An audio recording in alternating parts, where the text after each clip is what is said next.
trouver de quoi manger ou de miel, et qu'il faut qu'il aille là-bas pour en toucher. Donc, en gros, ce sont des personnes qui font de la politique pour manger. Ce sont des politiciens, je dirais, chefs d'entreprise. Voilà. Ce pas des gens qui s'intéressent à la conviction de notre pays, ce pas des gens qui s'intéressent à la misère sociale des Guinéens. Et vous pouvez remarquer, il y a quelque chose qui m'a marqué en Guinée qui est terrible, et qu'on ne peut pas continuer notre conversation sans que j'en touche un mot. Vous savez, quand vous allez dans un quartier, en Guinée ou à Conakry, et qu'il y a coupure d'électricité, vous sortez votre tête, vous regardez. Souvent, la maison où vous trouvez de l'électricité, c'est soit la maison d'un Premier ministre, ou d'un ministre, ou d'un haut fonctionnaire. Et je pense que le sens moral voudrait qu'on se dise, mais attendez là, avec l'humidité, attendez là, les autres sont dans la chaleur. Je suis le seul sur 1000 habitants à avoir de l'électricité. Vous voyez? Et le lendemain matin, vous vous levez, vous allez au bureau, il n'y a rien qui se passe. Et ça, pour moi, c'est intolérable. Tout ceci me dit que je dois me battre pour être au pouvoir en 2020, pour que les choses changent. Et les choses vont changer. Est-ce que M. Sako pense que les politiques ont trahi la société guinéenne, la population guinéenne? C'est évident, parce que sinon on ne serait pas dans la misère sociale. Vous savez, même si le président Alpha Condé se levait tous les matins, faisait une seule action, tous les jours, je pense qu'on aurait vu des avancées. Mais pour l'instant, on ne voit rien. Donc, en somme, ils font rien.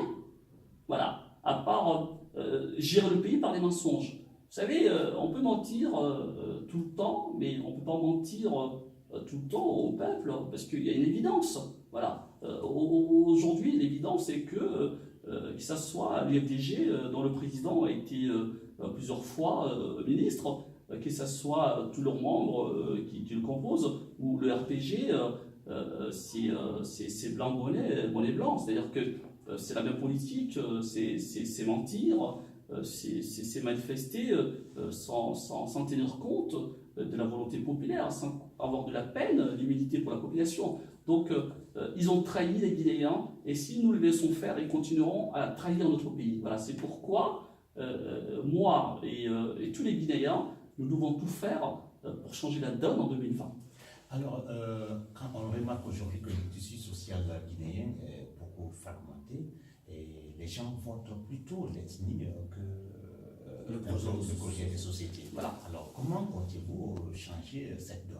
Voilà. Alors, d'abord, en expliquant à mes concitoyens, voilà, c'est ce que nous sommes en train de faire là. Et vous avez, vous les journalistes, en tant que citoyens, une grande part de responsabilité dans cette diffusion de ces informations-là. Vous savez, vous êtes quand même des gens, vous avez été à l'école, vous savez faire la part des choses, vous savez faire entre le bien et le mal. Comme l'avait dit le président il n'y a pas très longtemps, ce qui on leur pas la Guinée, hein, 80% de nos concitoyens sont analphabètes. Vous voyez, moi je suis fier. Je suis fier que ma mère, Guessawa Condé, ne sache pas lire, ne sache pas écrire, mais lorsque il voit son fils en France gérer des centaines et des centaines de salariés blancs, elle en est fière. Et je suis fier de ma mère qui a beaucoup travaillé et qui a envoyé à l'époque beaucoup d'argent, voilà, toutes ces économies pour que je continue mes études. Donc, moi, sincèrement, encore une fois de plus, il faut tout faire pour que les actuels et ceux qui ont dirigé notre pays ne soient pas au pouvoir après 2020. Voilà. Donc, je pense que nos concitoyens guinéens sont assez avisés pour faire la part des choses. Et moi, quant à moi, je continuerai à leur expliquer mes projets de société, je continuerai à les éclairer sur la gestion du pays, et je continuerai à leur dire que le bon choix, c'est la nouvelle génération de politiciens que nous sommes. Et je pense que d'ici 2 ans, il y aura des surprises. Voilà. Bien avant 2020, il y a une autre élection en perspective, il s'agit des élections législatives.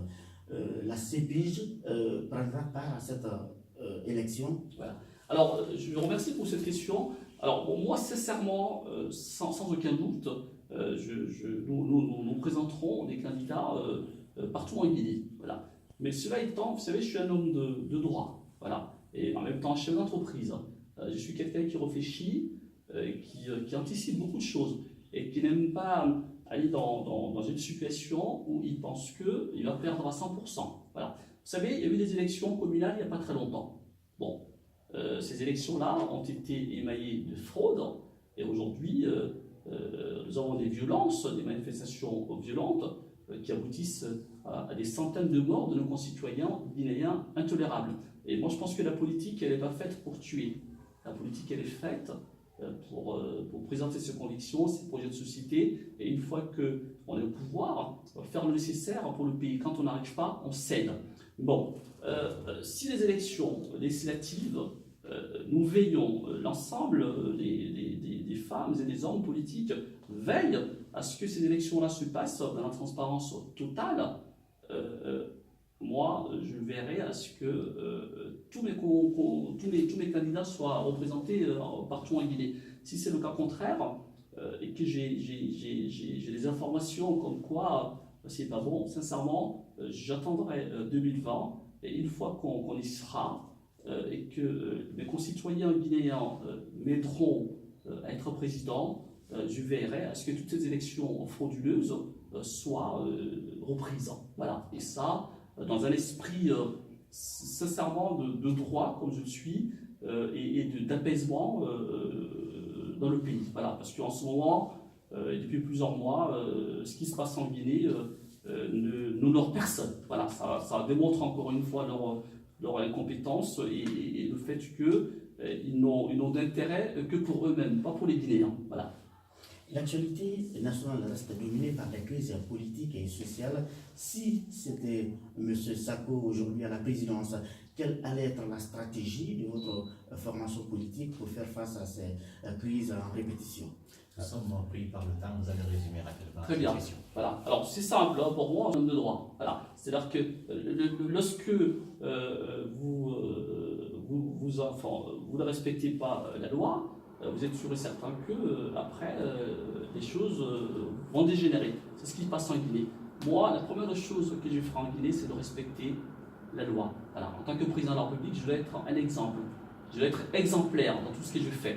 Du moment que je respecterai la loi, je pense qu'il n'y aura pas de souci, parce que les lois sont faites pour être respectées, pour que ensuite personne ne conteste quoi que ce soit. Alors ce qui nous arrive aujourd'hui, c'est un manque total de respect des règles politiques de la part du pouvoir en place, ce qui n'est pas du tout bien, ce qui prouve encore une fois que même s'ils ont été en politique depuis 40 ans, il leur manque beaucoup d'expérience et de compétences dans ce sens-là. Voilà. Donc en somme, je vais faire en sorte qu'il n'y a pas d'enfreinte de la loi. Voilà. Monsieur Sako, quel est votre dernier mot? Alors, mon dernier mot, ça sera appeler nos concitoyens guinéens à l'unité, à la paix, et je leur dis aussi d'être patients, car en 2020, s'ils me portent confiance, nous serons au pouvoir.